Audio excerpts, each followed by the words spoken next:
একদিন হযরত মুহাম্মদ সাল্লাল্লাহু আলাইহি ওয়াসাল্লাম ফাতিমা রাদিয়াল্লাহু তাআলা আনহাকে ডেকে বললেন, হে ফাতিমা, এই মদিনায় এমন একজন কাঠুরিয়ার স্ত্রী থাকে, সে এমন একটি আমল করে যে আমলের কারণে সে তোমার আগে জান্নাতে প্রবেশ করবে।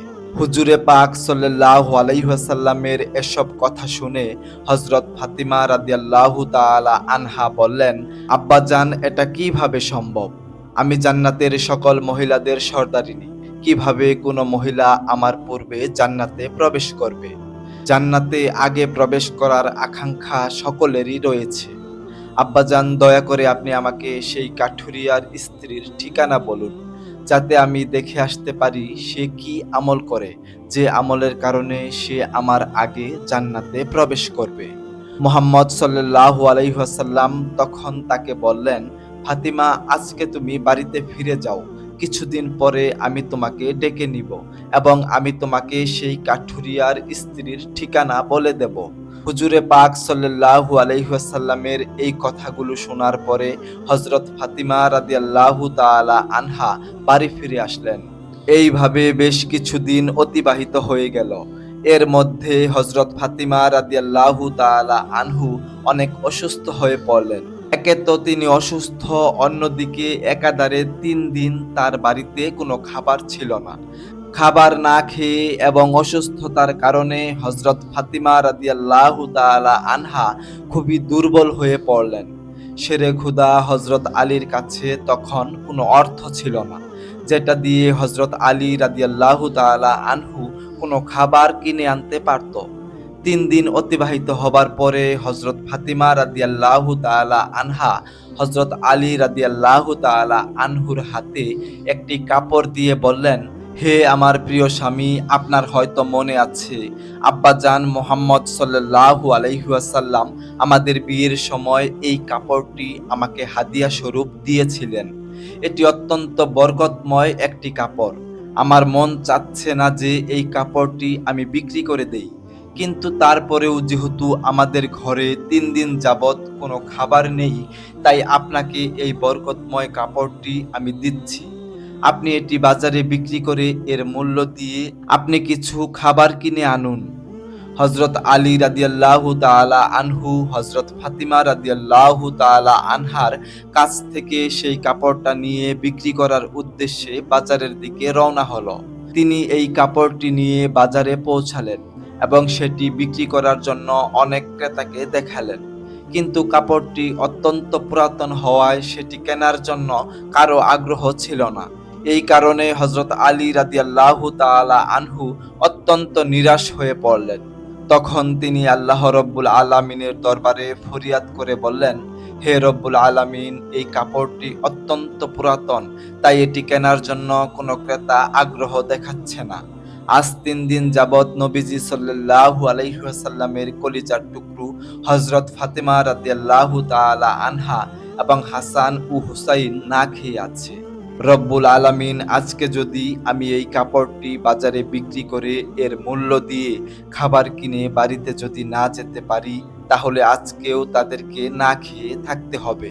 আপনি এই কাপড়টি কেনার জন্য একজন ক্রেতার ব্যবস্থা করে দিন। শেরে-খুদা হযরত আলী রাদিয়াল্লাহু তাআলা আনহুর এই দুয়ার পরে একজন ক্রেতা আগমন করল এবং সে তাকে প্রশ্ন করল, হে আলী, তুমি কি এই কাপড়টি বিক্রি করতে চাও? আলী রাদিয়াল্লাহু তাআলা আনহু বললেন, জনাব, আমি তো এই কাপড়টি বিক্রি করার জন্যই বাজারে নিয়ে এসেছি। তখন সে বলল, কি পরিমাণ অর্থ দিলে তুমি এই কাপড়টি বিক্রি করবে? শেরে-খুদা হযরত আলী রাদিয়াল্লাহু তাআলা আনহু জানতেন এই কাপড়টি অত্যন্ত পুরাতন। এর মূল্য সর্বোচ্চ ১ দিরহাম কিংবা ২ দিরহাম হতে পারে। তাই তিনি কোনো দাম না চেয়ে বললেন, জনাব, আপনার যা মর্জি তাই প্রদান করুন। আমি নিজ থেকে এই কাপড়ের কোনো দাম চাচ্ছি না। তখন সেই ক্রেতা বলল, আমি ৬ দিরহাম দিয়ে এই কাপড়টি ক্রয় করতে চাই। তুমি কি এই কাপড়টি বিক্রি করতে রাজি আছো? হযরত আলী রাদিয়াল্লাহু তাআলা আনহু খুশির সাথে রাজি হয়ে গেলেন এবং বললেন, আপনি আমাকে ৬ দিরহাম দিয়ে এই কাপড়টি ক্রয় করতে পারেন। এরপর সেই ক্রেতা হযরত আলী রাদিয়াল্লাহু তাআলা আনহুকে ৬ দিরহাম দিল এবং হযরত আলী রাদিয়াল্লাহু তাআলা আনহু তাকে সেই কাপড়টি হস্তান্তর করলেন। ওদিকে আল্লাহ রাব্বুল আলামিনের একজন ফেরেশতা অন্য আরেক দল ফেরেশতাকে বলতে লাগলো, নবীজি সাল্লাল্লাহু আলাইহি ওয়াসাল্লামের সাহাবীরা অত্যন্ত দানশীল, তারা সুখে দুঃখে সর্ব অবস্থায় দান করে। ফেরেশতাদের এই কথা শুনে অপর একদল ফেরেশতা বলল, আল্লাহর নবীর সাহাবীরা দান করে এটা ঠিক কথা, কিন্তু তারা সুখে দুঃখে সব সময় দান করে না। তাদের হাতে যদি কিছু থাকে তাহলেই তারা দান করে, এবং তাদের হাতে থাকা জিনিসটার প্রয়োজন যদি তাদের নিজেদের থাকে তখন তারা সেই জিনিসটি দান করে না। ফেরেশতাদের এই ঝগড়ার সমাধান করতে আল্লাহ রাব্বুল আলামিন তাদেরকে বললেন, হে আমার ফেরেশতারা, তোমরা পরস্পরের মধ্যে ঝগড়া না করে এই বিষয়টি পরীক্ষা করার জন্য আলীর কাছে চলে যাও। সে ৬ দিরহাম দিয়ে একটি কাপড় বিক্রি করেছে, আর এই ৬ দিরহাম তার অত্যন্ত প্রয়োজন। তোমরা আলীর কাছে সেই ৬ দিরহাম চেয়ে দেখো সে তোমাদের দেয় কিনা, আর এর মধ্যেই তোমাদের ঝগড়ার সমাধান হয়ে যাবে। আল্লাহ রাব্বুল আলামিনের পক্ষ থেকে এই নির্দেশ লাভের পর একজন ফেরেশতা ফকির বেশে হযরত আলী রাদিয়াল্লাহু তাআলা আনহুর কাছে আগমন করলেন। শেরে খুদা হযরত আলী রাদিয়াল্লাহু তাআলা আনহু সেই ৬ দিরহাম দিয়ে খাবার কিনতে যাচ্ছিলেন। ইতিমধ্যে ফকির বেশে সেই ফেরেশতা এসে বললেন, হে আল্লাহর বান্দা, আমি কয়েকদিন যাবত না খেয়ে রয়েছি। দীর্ঘদিন না খেয়ে থাকার কারণে আমার শরীরে সামান্যতম নড়াচড়া করার শক্তি নেই। আমি আল্লাহর ওয়াস্তে তোমার কাছে কিছু ফরিয়াদ করছি। যদি তোমার কাছে কোনো অর্থ থাকে দয়া করে আমাকে সেগুলো দান করো, যাতে সেই অর্থ দিয়ে আমি খাবার কিনতে পারি এবং আমার ক্ষুধার জ্বালা নিবারণ করতে পারি। ফকিরের এই প্রার্থনা শুনে হযরত আলী রাদিয়াল্লাহু তাআলা আনহু ভাবতে লাগলেন, হে আল্লাহ, আজ ৩ দিন যাবত আমার স্ত্রী ও সন্তানেরা না খেয়ে রয়েছে। ৩ দিন পরে আমার স্ত্রী ফাতিমা আমাকে একটি কাপড় বিক্রি করতে দিলেন। বলা ছিল সেই কাপড় বিক্রি করে তার অর্থ দিয়ে আমি তাদের জন্য কিছু খাবার কিনে নিয়ে যাব। কিন্তু এখন আল্লাহর এক অসহায় বান্দা আমার কাছে ভিক্ষা প্রার্থনা করছে। এখন আমি কি করব? আমি কি আমার স্ত্রী ও সন্তানদের জন্য খাবার কিনে নিয়ে যাব, নাকি এই ভিক্ষুককে দান করে দেব? সর্বশেষে তিনি সিদ্ধান্ত নিলেন যে এই অর্থগুলি ভিক্ষুককে দান করে দেবেন। অতঃপর তিনি মনে মনে ভাবতে লাগলেন, মহান আল্লাহ তাআলাই আমার উত্তম অভিভাবক। এই ভিক্ষুককে আমি ৬ দিরহাম দান করে দেই, অতঃপর মহান রব্বুল আলামিন আমার জন্য উত্তম ব্যবস্থা করে দেবেন। তখন তিনি সেই ৬ দিরহাম ভিক্ষুককে দান করে দিলেন। এরপর অত্যন্ত চিন্তিত এবং পেরেশান মনে হযরত আলী সামনের দিকে চলতে লাগলেন। ইতিমধ্যে দেখা গেল এক ব্যক্তি হযরত আলী রাদিয়াল্লাহু তাআলা আনহুর কাছে একটি লাল ঘোড়া নিয়ে আসলো এবং তাকে বলল, হে শেরে খুদা আলী, আপনি কি আমার কাছ থেকে লাল ঘোড়াটি কিনতে চাচ্ছেন? তখন হযরত আলী রাদিয়াল্লাহু তাআলা আনহু বললেন, ভাই, আমি কিভাবে এই ঘোড়াটি আপনার কাছ থেকে ক্রয় করব? আমার হাতে তো কোনো অর্থ নেই। তখন সেই ব্যক্তি বলল, হে শেরে খুদা হযরত আলী, আমি বাকিতে আপনার কাছে এই ঘোড়াটি বিক্রি করব। আপনি এই ঘোড়াটি নিয়ে ব্যবসা করুন। এরপর ব্যবসায় লাভ হলে আমার মূল্য আমাকে চুকিয়ে দেবেন। হযরত আলী রাদিয়াল্লাহু তাআলা আনহু তখন ভাবলেন, যেহেতু বাকিতে তিনি আমাকে ঘোড়াটি বিক্রি করতে চাইছে, তাহলে তা নিতে আমার সমস্যা কোথায়? অতঃপর হযরত আলী রাদিয়াল্লাহু তাআলা আনহু বললেন, আপনি কত দিরহামের বিনিময়ে এই ঘোড়াটি বিক্রি করবেন? সেই ব্যক্তিটি বললেন, আমি ১০০ দিরহামের বিনিময়ে এই ঘোড়াটি আপনার কাছে বিক্রি করলাম। হযরত আলী রাদিয়াল্লাহু তাআলা আনহু সেই ঘোড়াটি ১০০ দিরহামের বিনিময়ে তার কাছ থেকে কিনে নিল। তারপর ঘোড়াটি বিক্রি করার জন্য বাজারে নিয়ে গেল। হযরত আলী রাদিয়াল্লাহু তাআলা আনহু যখন সে ঘোড়াটি বিক্রি করার জন্য বাজারে নিয়ে গেলেন, তখন এক ব্যক্তি এসে তাকে জিজ্ঞাসা করলেন, হে শেরে খুদা হযরত আলী, আপনি কি এই ঘোড়াটি বিক্রি করতে চান? তখন হযরত আলী রাদিয়াল্লাহু তাআলা আনহু বললেন, ভাই, আমি তো এই ঘোড়াটি বিক্রি করার জন্যই বাজারে নিয়ে এসেছি। সেই ব্যক্তিটি বললেন, আপনি কত দিরহামের বিনিময়ে ঘোড়াটি বিক্রি করতে চান? আলী রাদিয়াল্লাহু তাআলা আনহু নিজের থেকে কোনো দাম না বলে সেই ব্যক্তিকে বললেন, আপনি কত দিরহামের বিনিময়ে ঘোড়াটি কিনতে পারবেন? সেই ব্যক্তিটি বলল, আমি 160 দিরহামের বিনিময়ে আপনার কাছ থেকে ঘোড়াটি কিনতে চাই। হযরত আলী রাদিয়াল্লাহু তাআলা আনহু ভাবল, আমি 100 দিরহামের বিনিময়ে ঘোড়াটি কিনেছি, আর তিনি আমাকে মূল্য দিতে চাইছেন 160 দিরহাম। এতে আমার 60 দিরহাম লাভ হবে। তখন হযরত আলী রাদিয়াল্লাহু তাআলা আনহু বললেন, ভাই, আমি আপনার কাছে 160 দিরহামের বিনিময়ে এই ঘোড়াটি বিক্রি করে দিলাম। সেই ব্যক্তিটি 160 দিরহামের বিনিময়ে হযরত আলীর কাছ থেকে সেই ঘোড়াটি কিনে নিলেন। হযরত আলী রাদিয়াল্লাহু তাআলা আনহু যে ব্যক্তির কাছ থেকে সেই ঘোড়াটি কিনেছিলেন তাকে 100 দিরহাম পরিশোধ করার পরেও তার কাছে রয়ে গেল বাকি আরো 60 দিরহাম। তিনি 6 দিরহাম আল্লাহর রাস্তায় দান করেছিলেন। আল্লাহ রাব্বুল আলামিন তার বিনিময়ে তাকে 10 গুণ বৃদ্ধি করে 60 দিরহাম ফেরত দিলেন। 60 দিরহামের বিনিময়ে শেরে খুদা হযরত আলী রাদিয়াল্লাহু তাআলা আনহু বিপুল পরিমাণ খাদ্য কিনে বাড়ির পথে রওনা হলেন। যখন তিনি বিপুল পরিমাণ খাদ্য কিনে বাড়িতে ফিরে আসলেন, তখন হযরত ফাতিমা রাদিয়াল্লাহু তাআলা আনহা তাকে বললেন, হে আলী, আমি আপনাকে যে কাপড়টি বিক্রি করতে বলেছিলাম সেই কাপড়ের মূল্য দিয়ে তো এত পরিমাণ খাবার কেনা সম্ভব নয়। তাহলে আপনি এত খাবার কেনার অর্থ কোথায় পেলেন? আপনি আমার এই কথার উত্তর দিন, তারপর আমার বাড়িতে প্রবেশ করতে পারবেন। হযরত আলী রাদিয়াল্লাহু তাআলা আনহু বললেন, ফাতিমা, আগে আমি বাড়িতে প্রবেশ করি, তারপর সকল ঘটনা খুলে বলছি। কিন্তু হযরত ফাতিমা রাদিয়াল্লাহু তাআলা আনহা তাকে বললেন, আগে আপনি প্রকৃত ঘটনা খুলে বলুন, তারপরে আপনি বাড়িতে প্রবেশ করতে পারবেন।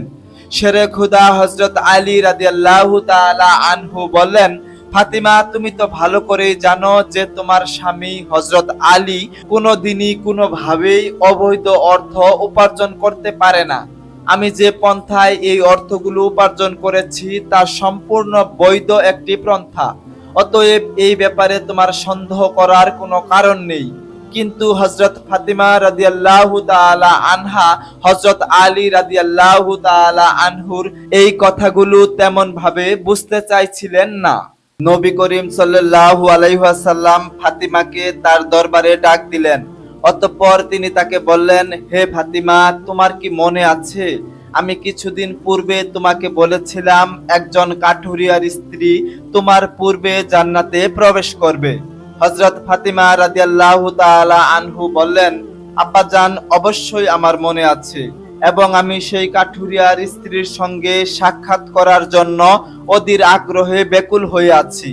দয়া করে আপনি আমাকে তার ঠিকানা বলুন, যাতে আমি দেখে আসতে পারি সেই কাঠুরিয়ার স্ত্রী কি এমন আমল করে যার কারণে সে আমার পূর্বে জান্নাতে প্রবেশ করবে। তখন নবীজি সাল্লাল্লাহু আলাইহি ওয়াসাল্লাম তাকে বললেন, হে ফাতিমা, কোনো এক নির্জন জঙ্গলের মাঝে তারা স্বামী স্ত্রী দুজনে বসবাস করে। তুমি তার সঙ্গে সাক্ষাৎ করে এসো। রাসূল সাল্লাল্লাহু আলাইহি ওয়াসাল্লামের কাছ থেকে সে কাঠুরিয়ার স্ত্রীর ঠিকানা পেয়ে হযরত ফাতিমা রাদিয়াল্লাহু তাআলা আনহা তার সাথে সাক্ষাৎ করার জন্য রওনা হলেন। তিনি যখন কাঠুরিয়ার বাড়িতে এসে পৌঁছালেন, তখন হযরত ফাতিমা রাদিয়াল্লাহু তাআলা আনহা সালাম প্রদান করে বললেন, বাড়িতে কি কেউ আছেন? আমি নবীর মেয়ে হযরত ফাতিমা বলছি। আমি কি বাড়ির ভিতরে প্রবেশ করতে পারি? বাড়ির ভিতর থেকে আওয়াজ আসলো যে, আমি পরম সৌভাগ্যবান, আমার বাড়িতে নবীর মেয়ে এসেছে। হে আল্লাহর নবীর মেয়ে, আপনি বলুন কেন আমার বাড়িতে আগমন করেছেন? তখন হযরত ফাতিমা রাদিয়াল্লাহু তাআলা আনহু বললেন, আমি আপনার সাথে দেখা করতে চাই, দয়া করে আমাকে ভিতরে প্রবেশ করার অনুমতি দিন। তখন কাঠুরিয়ার স্ত্রী বলল, হে আল্লাহর নবীর মেয়ে, জান্নাতের সর্দারিনী, আপনার সাথে দেখা করার একান্ত ইচ্ছা ও আগ্রহ আমারও রয়েছে, কিন্তু তারপরেও আমি আপনাকে ঘরে প্রবেশ করার অনুমতি দিতে পারছি না, কারণ এটি আমার স্বামীর ঘর।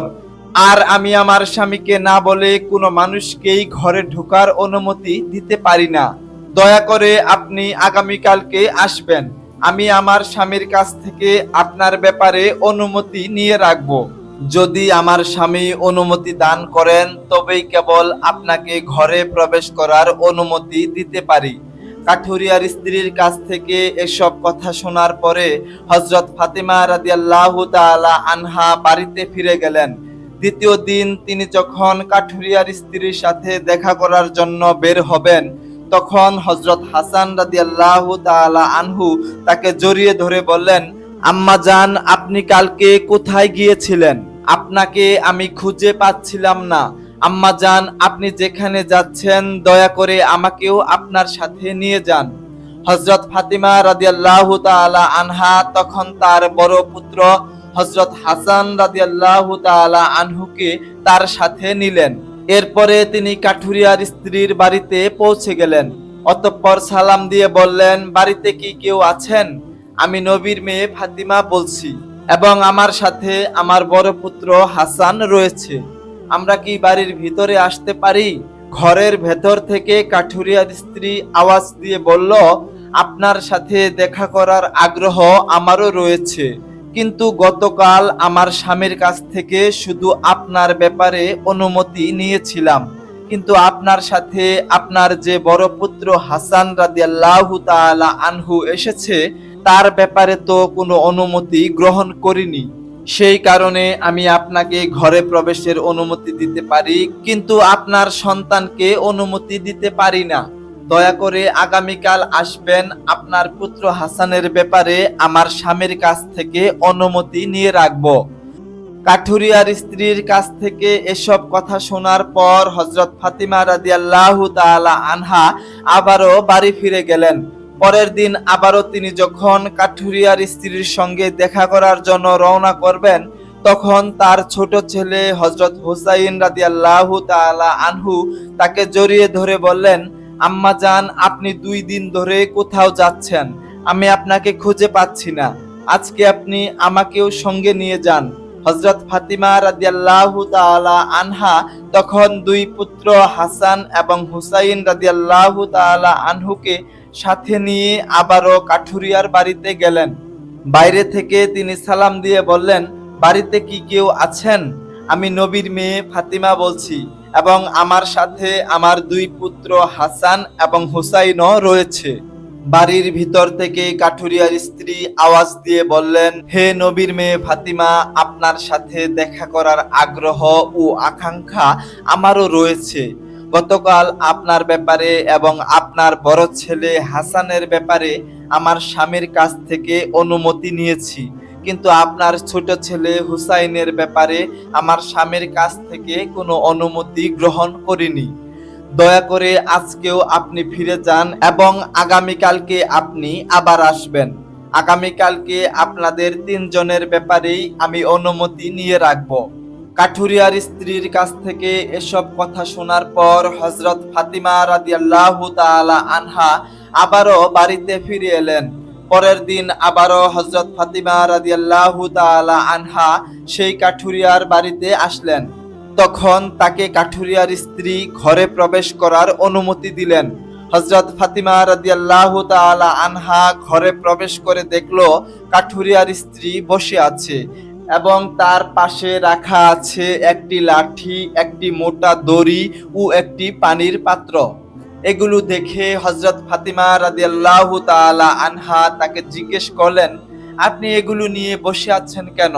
তখন তিনি বললেন, সারাদিন পরিশ্রম করার পরে যখন আমার স্বামী বাড়িতে ফিরবেন তখন হয়তোবা তার ওযু করার প্রয়োজন হবে বা তার পানি পান করার প্রয়োজন হবে। আমি চাই না আমার ক্লান্ত স্বামী পানির পিপাসার জন্য সামান্যতম কষ্ট পাক, যাতে পানির প্রয়োজন হওয়ার সঙ্গে সঙ্গে আমি তার কাছে পানি পৌঁছে দিতে পারি। এই কারণেই আমি পানি নিয়ে বসে আছি। হযরত ফাতিমা রাদিয়াল্লাহু তাআলা আনহা আবারও জিজ্ঞাসা করলেন, হে বোন, তাহলে এই লাঠি নিয়ে বসে আছো কেন? তাছাড়া এই দড়িরই বা কি প্রয়োজন?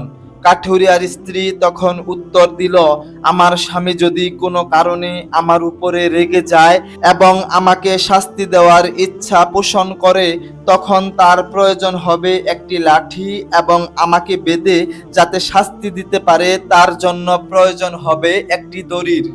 আমি চাই না এই জিনিসগুলো খোঁজাখুঁজি করতে গিয়ে আমার স্বামীর কোনো রকম কষ্ট হোক, সেই জন্য আমার সামনে এই জিনিসগুলো নিয়ে বসে আছি। যখনই আমার স্বামী আমাকে কোনো কারণে শাস্তি দিতে চাইবে, তখনই তার সামনে লাঠি এবং দড়ি আছে, যাতে তিনি আমাকে দড়ি দিয়ে বেঁধে লাঠি দিয়ে শাস্তি দিতে পারেন। হযরত ফাতিমা রাদিয়াল্লাহু তাআলা আনহা কাঠুরিয়ার স্ত্রীর স্বামী ভক্তি দেখে বিস্ময়ে হতবাক হয়ে গেলেন। অতঃপর তিনি আর কিছু না বলে নবী করিম সাল্লাল্লাহু আলাইহি ওয়াসাল্লামের দরবারে চলে আসলেন। রাসূল সাল্লাল্লাহু আলাইহি ওয়াসাল্লাম ফাতিমাকে বললেন, হে ফাতিমা, তুমি কি সেই কাঠুরিয়ার স্ত্রীর সঙ্গে দেখা করে এসেছো? ফাতিমা বললেন, আব্বাজান, হ্যাঁ, আমি তার সঙ্গে দেখা করে এসেছি। নবী করিম সাল্লাল্লাহু আলাইহি ওয়াসাল্লাম বললেন, তুমি কি দেখেছো? হযরত ফাতিমা রাদিয়াল্লাহু তাআলা আনহা তখন বললেন, সেই মহিলাটি অত্যন্ত স্বামীভক্ত। তখন মুহাম্মদ সাল্লাল্লাহু আলাইহি ওয়াসাল্লাম বললেন, ফাতিমা, তার কাছ থেকে তোমার শেখার অনেক কিছু রয়েছে। হযরত ফাতিমা রাদিয়াল্লাহু তাআলা আনহা তখন বললেন, আব্বাজান, আমি তার কাছ থেকে কি কি শিক্ষা গ্রহণ করতে পারি এবং সে কিভাবে আমার পূর্বে জান্নাতে যাবে, এই ব্যাপারটি আমাকে বুঝিয়ে বলুন। রাসূল সাল্লাল্লাহু আলাইহি ওয়াসাল্লাম তখন বললেন, হে ফাতিমা, শুনো, তুমি কিছুদিন আগে তোমার স্বামী আলীকে একটি পুরাতন কাপড় বিক্রি করার জন্য দিয়েছিলে। হযরত আলী সেই কাপড় বিক্রি করে তার অর্থ দিয়ে তোমাদের জন্য অনেক খাবার কিনে এনেছিল। তখন তুমি তাকে সন্দেহ করেছিলে যে হযরত আলী এগুলো বৈধ পথে উপার্জন করেছে কিনা। এই জন্য তুমি তোমার স্বামীকে ঘরে প্রবেশ করতে দেওনি এবং বিভিন্ন প্রশ্ন করার মাধ্যমে তাকে কষ্ট দিয়েছিলে। অথচ তুমি জানতে তোমার স্বামী হযরত আলী কোনোদিনই কোনো কিছু অবৈধ পথে উপার্জন করে না। হে ফাতিমা, তুমি যখন আলীকে সেই কাপড়টি বিক্রি করার জন্য দিয়েছিলে, হযরত আলী তার জন্য কোনো ক্রেতা খুঁজে পাচ্ছিল না। তখন আল্লাহ রব্বুল আলামিন তার ফেরেশতা মিকাইলকে সেই কাপড় কেনার জন্য পাঠিয়েছিলেন। আল্লাহর ফেরেশতা মিকাইল আলীর কাছ থেকে সেই কাপড়টি 6 দিরহামের বিনিময়ে কিনে নিয়েছিল। এরপর আরেকজন ফেরেশতা এসে আলীর কাছ থেকে সেই 6 দিরহাম ভিক্ষা প্রার্থনা করেছিল। আলী সেই 6 দিরহাম আল্লাহর রাস্তায় দান করে দেয়। অতঃপর সে চিন্তিত অবস্থায় বাড়ি ফিরে আসছিল। এমন সময় হযরত জিবরাইল আলাইহিস সালাম তার কাছে থাকা একটি লাল ঘোড়া 100 দিরহামের বিনিময়ে আলীর কাছে ধারে বিক্রি করেছিল। হযরত আলী সেই ঘোড়াটিকে নিয়ে বাজারে যায় এবং ইসরাফিল ফেরেশতা সেই ঘোড়াটি হযরত আলীর কাছ থেকে 160 দিরহামের বিনিময়ে কিনে নেয়। আল্লাহ রব্বুল আলামিন 6 দিরহামের বিনিময়ে হযরত আলীকে 10 গুণ বৃদ্ধি করে 60 দিরহাম দিয়ে দেয়। আর সেই অর্থগুলো দিয়েই হযরত আলী রাদিয়াল্লাহু তাআলা আনহা তোমাদের জন্য বিপুল পরিমাণ খাদ্য কিনে এনেছিল। ফাতিমা, শুনে রাখো, যে কাপড়টি হযরত আলী বিক্রি করেছিল, আল্লাহ রব্বুল আলামিন সেই কাপড়টি জান্নাতে সংরক্ষণ করে রেখেছে। আর যে ঘোড়াটি দিয়ে হযরত আলী ব্যবসা করেছিল, সেই ঘোড়াটিও মহান আল্লাহ তাআলা জান্নাতে সংরক্ষণ করে রেখেছেন। কাল কিয়ামতের দিন তুমি যখন জান্নাতে প্রবেশ করবে, তখন তুমি সেই ঘোড়ার উপরে থাকবে এবং সেই লাগামটি ধরে থাকবে ওই কাঠুরিয়ার স্ত্রী। লাগামটি ধরে রাখার কারণেই সে তোমার আগে জান্নাতে প্রবেশ করবে এবং তুমি তারপরে জান্নাতে প্রবেশ করবে। কাঠুরিয়ার স্ত্রীর অতুলনীয় স্বামী ভক্তি হলো তার এই মর্যাদা প্রাপ্তির একমাত্র কারণ।